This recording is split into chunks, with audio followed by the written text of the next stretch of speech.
오늘도 말씀을 통해 완전하시고 언제나 오르신 하나님을 만나길 원합니다. 안녕하세요. 함종훈 목사입니다. 오늘 함께 읽을 말씀은 고린도후서 10장입니다. 오늘 본문은 사도 바울의 사도직에 대한 변호에 대한 내용으로 되어져 있는데요. 바울은 어떠한 말로 이 고린도 교회 성도들을 일깨우고 있는지 같이 말씀 속으로 들어가 보겠습니다. 말씀 만나! 제10장 너희를 대면하면 유순하고 떠나 있으면 너희에 대하여 담대한 나 바울은 이제 그리스도의 온유와 관용으로 친히 너희를 권하고 또한 우리를 육신에 따라 행하는 자로 여기는 자들에 대하여 내가 담대히 대하는 것 같이 너희와 함께 있을 때 나로 하여금 이 담대한 태도로 대하지 않게 하기를 구하노라. 우리가 육신으로 행하나 육신에 따라 싸우지 아니하노니 우리의 싸우는 무기는 육신에 속한 것이 아니요 오직 어떤 견고한 진도 무너뜨리는 하나님의 능력이라. 모든 이론을 무너뜨리며 하나님 아는 것을 대적하여 높아진 것을 다 무너뜨리고 모든 생각을 사로잡아 그리스도에게 복종하게 하니 너희의 복종이 온전하게 될 때 모든 복종하지 않는 것을 벌하려고 준비하는 중에 있노라. 너희는 외모만 보는도다.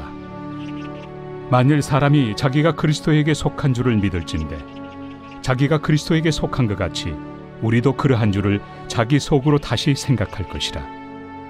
주께서 주신 권세는 너희를 무너뜨리려고 하신 것이 아니요 세우려고 하신 것이니 내가 이에 대하여 지나치게 자랑하여도 부끄럽지 아니하리라. 이는 내가 편지들로 너희를 놀라게 하려는 것 같이 생각하지 않게 함이라. 그들의 말이 그의 편지들은 무게가 있고 힘이 있으나 그가 몸으로 대할 때는 약하고 그 말도 시원하지 않다 하니 이런 사람은 우리가 떠나 있을 때 편지들로 말하는 것과 함께 있을 때 행하는 일이 같은 것임을 알지라. 우리는 자기를 칭찬하는 어떤 자와 더불어 감히 짝하며 비교할 수 없노라. 그러나 그들이 자기로서 자기를 헤아리고 자기로서 자기를 비교하니 지혜가 없도다. 그러나 우리는 분수 이상의 자랑을 하지 않고 오직 하나님이 우리에게 나눠주신 그 범위의 한계를 따라하노니 곧 너희에게까지 이른 것이다. 우리가 너희에게 미치지 못할 자로서 스스로 지나쳐 나아간 것이 아니요 그리스도의 복음으로 너희에게까지 이른 것이다. 우리는 남의 수고를 가지고 분수 이상의 자랑을 하는 것이 아니라 오직 너희 믿음이 자랄수록 우리의 규범을 따라 너희 가운데서 더욱 풍성하여지기를 바라노라.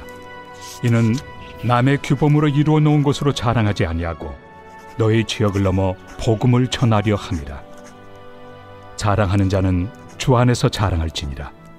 옳다 인정함을 받는 자는 자기를 칭찬하는 자가 아니요 오직 주께서 칭찬하시는 자니라.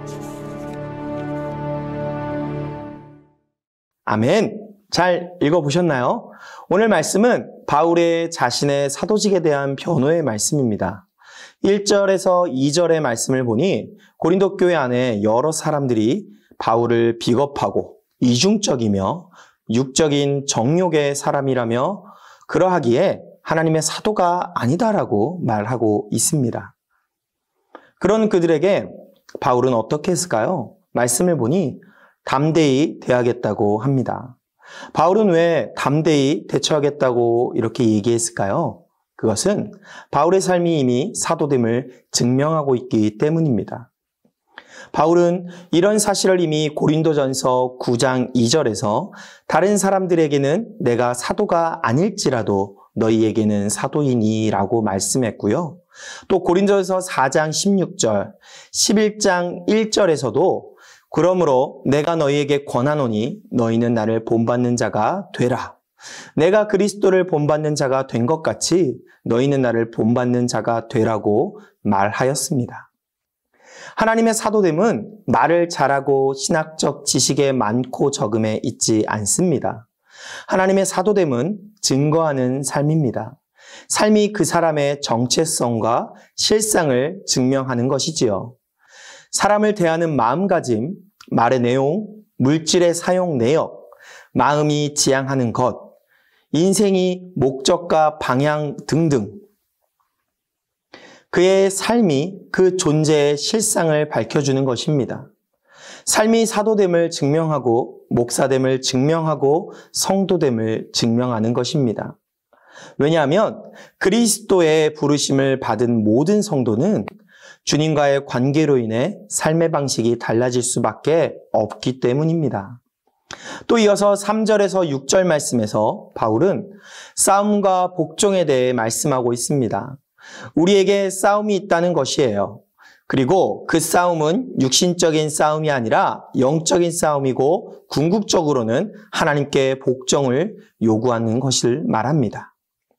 여러분, 교회 안에는 보이지 않는 싸움이 있습니다. 평온한 것 같아도 보이지 않는 긴장이 있습니다. 곧 하나님 나라를 위한 공동체인 교회를 회방하고 어지럽히며 교회를 이용해 자기 정욕을 채우고 주님을 우롱하는 거짓의 사람들. 궁극적으로 그 배후에 있는 악한 영과의 싸움입니다. 그러하기에 주위의 성도들은 영적 긴장을 늦출 수 없습니다. 그리고 그 싸움은 육체적인 힘이나 인간적인 방법으로 이길 수 있는 싸움이 아니라 오직 전능하신 하나님의 능력으로만 이길 수 있는 싸움인 것입니다. 그러므로 하나님의 부르심을 받은 주의 성도들은 철저하게 말씀과 기도의 사람이 되어야 합니다. 왜냐하면 전능하신 하나님의 능력은 말씀과 기도 속에 나타나기 때문인 것이지요.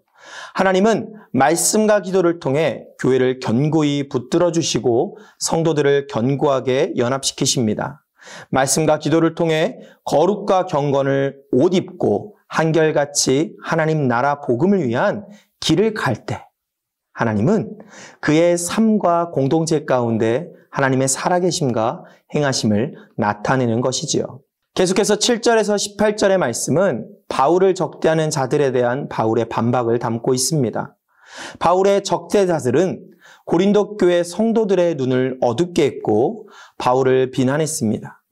그들은 외형으로 사람을 판단하게 하고 바울이 권위적이며 그의 글과 실체가 다르다고 비난한 것입니다. 우리가 살면서 가져야 하는 지혜는 겉으로 보여지는 것에 속지 않는 것입니다. 겉으로 보여지는 것에 매이지 않는 것입니다. 특히 시각의 지배를 받는 이 시대에는 더더욱 그렇습니다. 왜냐하면 보여지는 것에는 허구가 많기 때문이지요. 그래서 스스로 공헌 인생이 적지 않습니다. 겉이 그렇듯하고 화려하다고 다 행복한 것은 아니에요. 의미가 있는 것은 아닙니다. 도리어 그 반대인 경우가 많이 있지요. 중요한 것은 겉으로 보여지는 것에 매인 삶이 아니라 그리스도와의 연합 속에서 자신이 쓴 대로 살고 말한 대로 살고 전한 대로 살고 들은 대로 사는 것입니다. 그것이 그리스도께 속한 자의 참된 증거이고 교회를 섬기는 온전한 모습인 것이지요.